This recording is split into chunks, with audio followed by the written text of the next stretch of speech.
नमस्कार, मी जयकुमार, जनता संविधान news channel मध्ये आपलं स्वागत आहे। आज आम्ही इथे आलेलो आहे नंदनवन मध्ये। नंदनवन मेन रोडला निर्मल अर्बन कोऑपरेटिव्ह बँक लिमिटेड इथे मागील 24-25 वर्षापासून निरंतर इथे चांगली सेवा देऊन आलेले आहेत। इथे कस्टमरांना चांगले सॅटिस्फाईड कस्टमर आहेत इथले आणि बरेचसे कस्टमरही आहे इथले। तर इथले जे अध्यक्ष मॅडम आपल्यासोबत जुळले आहे, पूजा प्रमोद बानमोडे मॅडम आपल्यासोबत जुळले आहेत। यांच्याकडनं जाणून घेऊया की यांची बँकेची स्थापना केव्हापासून झाली, कशी वेळोवेळी यांनी प्रगती केली, यांच्याकडे कोणकोणत्या योजना चालतात, स्पेशली वरिष्ठ नागरिकांसाठी, महिलांसाठी, बालसाठी कोणकोणत्या योजना चालतात आणि काय काय ते उपक्रम राबवतात, आपण मॅडम कडनं जाणून घेऊया। मॅडम नमस्कार।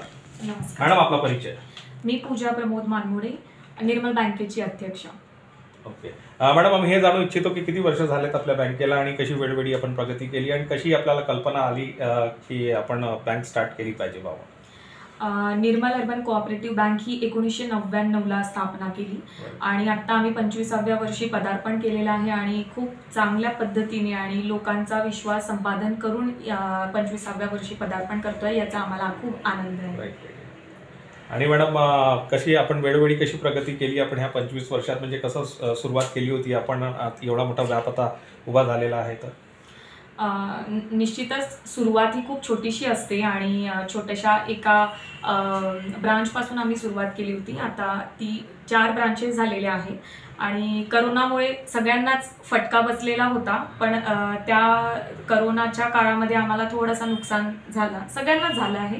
मग त्याचा आम्ही भरपाई करून आता 25वा जे रौप्य महोत्सव आहे ते आम्ही खरोखर खूप आनंदात घालवतोय, कारण की आमच्या कस्टमरनी दिलेली साथ आणि आमच्या एम्प्लॉईंनी दिलेली साथ ही खरोखर याला म्हणजे आम्हाला सपोर्ट मिळाला त्या गोष्टीला।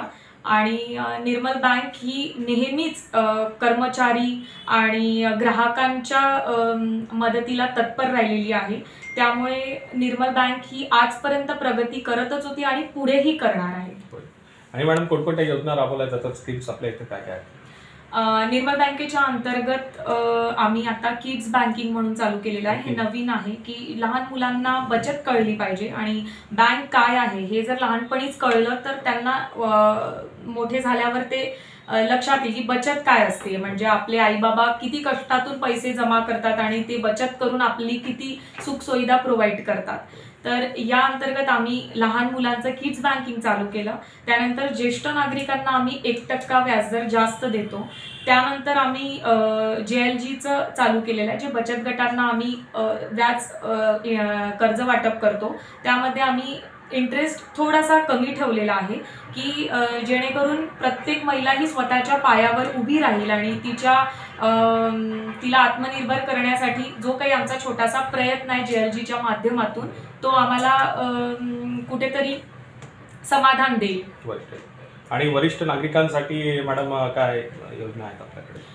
ज्येष्ठ नागरिकांसाठी जे फिक्स डिपॉझिट करतात त्यांना आम्ही 1% जास्त देतो। त्यानंतर कर्ज देताना पण 1% कमी देतो।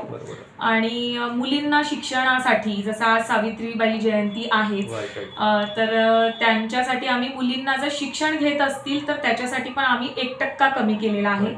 तर जास्तीत जास्त संख्येने म्हणजे महिलांनी, मुलींनी व्यवहारामध्ये म्हणजे साक्षर असायला पाहिजे, हा या मागचा उद्देश आहे आणि सगळ्यांनी त्याचा उपभोग घेतला पाहिजे, हीच तुमच्या माध्यमातून मी आता सगळ्यांना आवाहन करते। आणि मॅडम, आज सावित्रीबाई जयंती आहे, आज एक प्रोग्राम घेऊन आले त्या तुम्ही महिलांवर, त्या प्रोग्राम विषयी थोडंसं बोलाल मॅडम?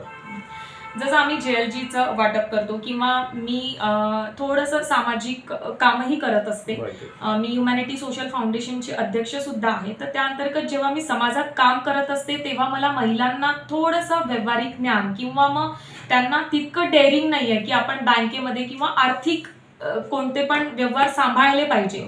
तर एकतर तुम्ही महिलांना बघता जी नोकरी करते तीच एकतर बँकेत येते किंवा मग एखादी एज्युकेटेड तीच येते जिला व्यवहाराचं ज्ञान नाही किंवा मग ती डेअरिंग नाहीये की मग एकतर काय होते, महिलांचा एकतर हजबंड येतो किंवा मुलगा येतो किंवा भाऊ येतो किंवा मग ती इतर कोणाला तरी आपला व्यवहार सांगत असते। तर बँकेत येण्याकरिता काही डेअरिंगची गरज नसते, तो तुमचाच पैसा असतो, तुमचा पैसा सुरक्षित ठेवण्यासाठी आपण म्हणजे बँक चूज करतो।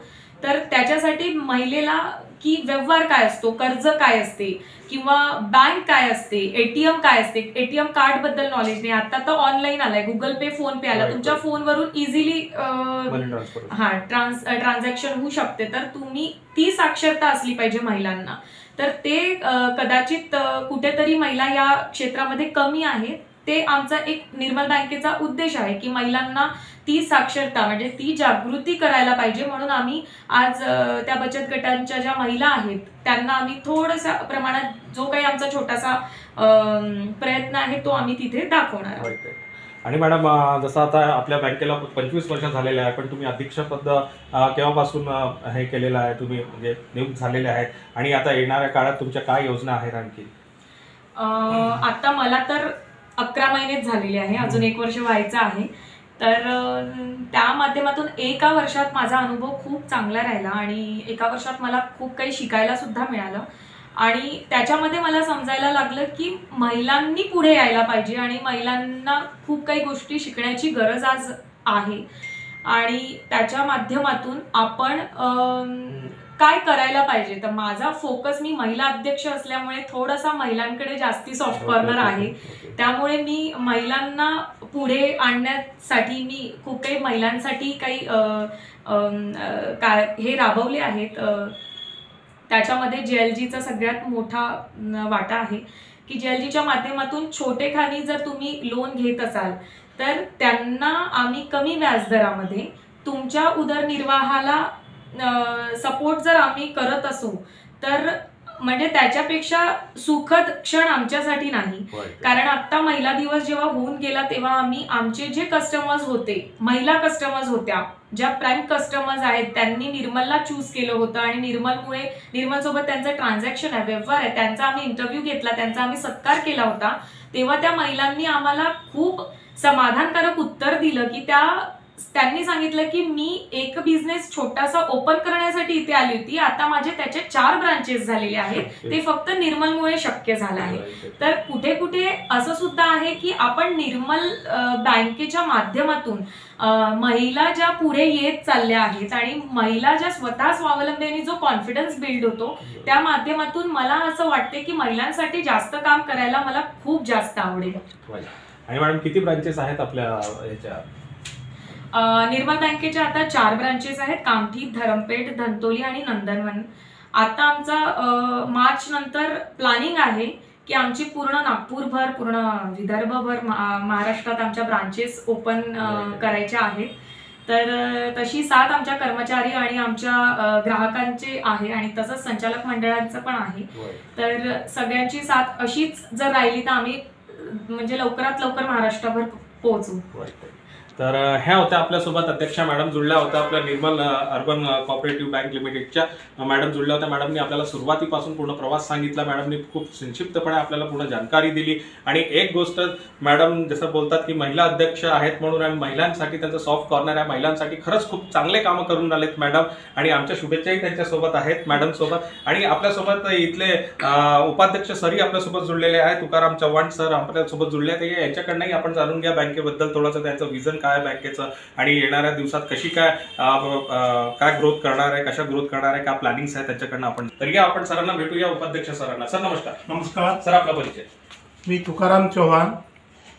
मी सहकार डिपार्टमेंटमध्ये सहाय्यक निबंधक या पदावरून सेवानियुक्त झालेलो आहे.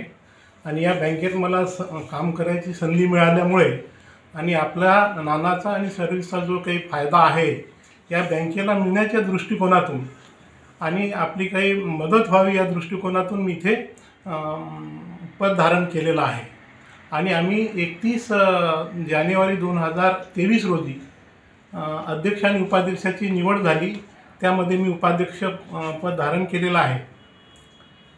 आणि सर, आपला काय आता तुम्ही उपाध्यक्षपद धारण केलेलं आहे आणि मॅडमला सपोर्ट करून राहिलेलं तर एका प्रकारे अध्यक्ष मॅडमला, तर काय विजन्स आहे आपल्या बँकेचे, काय गोल्स आपण ठरवलेले आहे थोड्याशा नवीन वर्षात?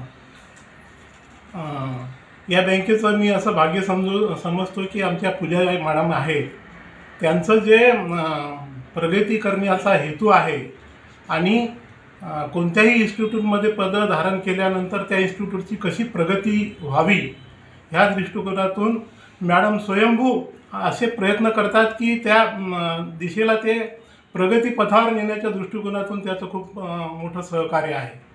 तसेच आता सहकार खात्याचा अनुभवी अधिकारी म्हणून मला असं वाटते की ही जी आमची बँक आहे सध्या लहान स्वरूपात आहे, 4च ब्रँचेस आहे आणि याचे जे पॅरामीटर्स आहे ठेवीचे, कर्जाचे, NPAचे वगैरे हे याच्यामध्ये अतिशय चांगली सुधारणा होऊन आमचा एक असा विजन आहे की आमच्या या 2 वर्षामध्ये या बँकेची एक मोठी वास्तू तयार करण्याच्या दृष्टिकोनातून आम्ही सर्वसाधारण सभेमध्ये ठराव देखील पारित केलेला आहे।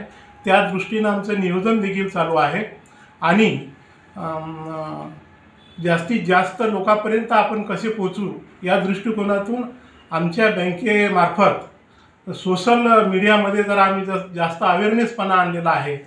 तसेच आम्हाला अनुभवी CEO पण मिळालेले आहे, त्यांचा देखील या बँकेच्या प्रगतीमध्ये खूप दिवसेंदिवस वाढ झाल्याची आम्हाला दिसते। तसेच मॅडम अध्यक्ष झाल्यामुळे आता जे मॅडमनी जेलची स्कीम सांगितलेली आहे, आज फुले जयंती असल्यामुळे, सावित्रीबाई फुले जयंती असल्यामुळे तो क्षण मॅडमनी घेऊन आज कामठी आपल्या वाठोड्यामध्ये आपण प्रोग्राम आयोजन करत आहोत। त्या प्रत्येक महिलेला आम्ही निदान आता सुरुवातीला तरी 50,000 रुपये त्यांना देत आहोत। त्यांच्या घरामध्ये त्याचा आर्थिक वाटा कसा व्हावा आणि फॅमिलीला त्याची कशी मदत व्हावी या दृष्टीने हा खरं तर प्रोग्राम आहे। तर हे होते आपल्यासोबत उपाध्यक्ष सर होते आपल्यासोबत। यांनी सरांनी चांगली आपल्याला संक्षिप्तपणे सगळी आपली पूर्ण जानकारी दिली। सरांनी एक पॉईंट करू इच्छितो मी, मॅडमशी जे आपलं बोलणं झालं आणि सरांशी जे बोलणं झालं की एक जरी हे यांना 1-1 वर्ष होऊन राहिलेलं आहे किंवा झालेले आहे अध्यक्ष उपाध्यक्षपद म्हणजे हे धारण करूनही, पण बँकेची जर तुम्ही जळ बघता तर 25 वर्षा आधीची आहे। यांनी आधी आपला बेस मजबूत केलेला आहे। नुसतं नागपूरमध्ये आता फक्त 4 ब्रांचेस बोलून आल्यात मॅडम आपल्याला, पण येणाऱ्या काळात आणखी ब्रांचेस वाढणार आहे। मीन्स इट्स मीन दॅट तुम्ही समजू शकता की आधी यांनी आपल्या जे जळ आहेत ते खूप मजबूत केलेले आहेत। येणाऱ्या वर्षात खूप मोठा व्याप होणार आहे हा, आणि हळूहळू आपल्या कासवाच्या गतीने हळूहळू सगळ्यांचा कस्टमरांचा विश्वास जितून हे सगळे कार्य करून झालेले आहेत। जर आता तुम्ही नवीन बँकेत तुम्ही बघाल किंवा नवीन इंडस्ट्रीज तुम्ही बघाल तर एका वर्षात त्यांच्या नुसतं एका जिल्ह्यात 4 ब्रांचेस आणि बाकी जिल्ह्यातही त्यांचे उघडतात, पण त्यांची अशी यांची एकदम हे दिसत नाहीये। हळूहळू कासवा गतीने चालून राहिले आहेत, आपली जळ मजबूत केलेली आहे आणि कस्टमरांचा पूर्ण विश्वास यांनी हे केलेला आहे, जितलेला आहे आणि हळूहळू पूर्ण महाराष्ट्र कव्हर करण्याचं मॅडमचं ध्येय आहे, पूर्ण अदर स्टेट्स मध्येही जाण्याचं त्यांचं ध्येय आहे आणि खूप लहान वयात मॅडमनी हा पद सांभाळलेला आहे। आम्ही मॅडमला शुभकामना देतो आणि आशा करतो की ही जी बँक आहे ही फक्त महाराष्ट्रच नाही तर ऑल ओव्हर इंडिया, पॅन इंडियावर ही झाली पाहिजे। मी जयकुमार, जनता संविधान न्यूज चॅनल कडून स्पेशल रिपोर्ट। नमस्कार।